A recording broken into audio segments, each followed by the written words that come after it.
بسم اللہ الرحمن الرحیم۔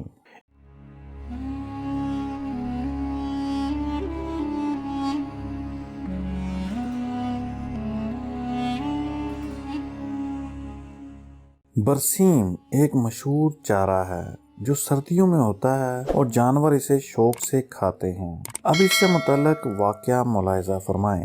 صدر الحکمہ شیخ الرئیس بو علی سینا رقم کرتے ہیں، آج سے 40 برس قبل میرے پاس ایک مریض لایا گیا جسے کئی بیماریوں نے گھیرا ہوا تھا، جس کی وجہ سے اس کا دل، معدہ، جگر اور گردے شدید متاثر ہو چکے تھے۔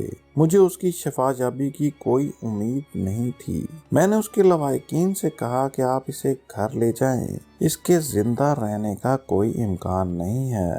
اس کے لواحقین نے مجھ سے اصرار کیا کہ آخر ہم اسے آپ کے مطب پر لائے ہیں تو آپ اس کی کچھ نہ کچھ دوا تو کریں۔ آپ کا کام دوا دینا ہے اور شفا خدا کے ہاتھ میں ہے۔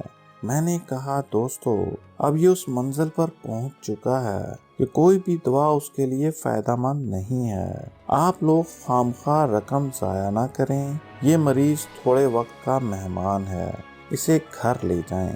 میری گفتگو سن کر باقی تیماردار تو خاموش ہو گئے، البتہ ایک تیماردار نے کہا، جب آپ کسی مریض کا درد دور نہیں کر سکتے تو پھر آپ نے یہ مطب کیوں بنایا ہوا ہے اور اپنے آپ کو طبیب کیوں کہلاتے ہیں؟ میں نے کہا، دوست، ناراض کیوں ہوتے ہو؟ شفا خدا کے ہاتھ میں ہے، ہم تو محض ایک ذریعہ ہیں۔ پھر اس کے لواحقین نے مجھ سے کہا، حکیم صاحب، ہم اس بیمار کو گھر لے جاتے ہیں، مگر آپ اتنی مہربانی تو کریں کہ اس کے لیے کوئی نسخہ تو لکھ دیں، ہم اسے استعمال کریں گے، ممکن ہے خدا اسے شفا یاب کر دے۔ میں ان کی باتیں سن سن کر تنگ آ چکا تھا۔ میں نے تنگ آ کر کہا، اگر تمہارا اتنا ہی اصرار ہے تو پھر اسے جانوروں کا چارہ برسیم استعمال کراؤ، وہی اس کے لیے فائدہ مند ثابت ہوگا۔ وہ لوگ اپنے مریض کو اٹھا کر لے گئے۔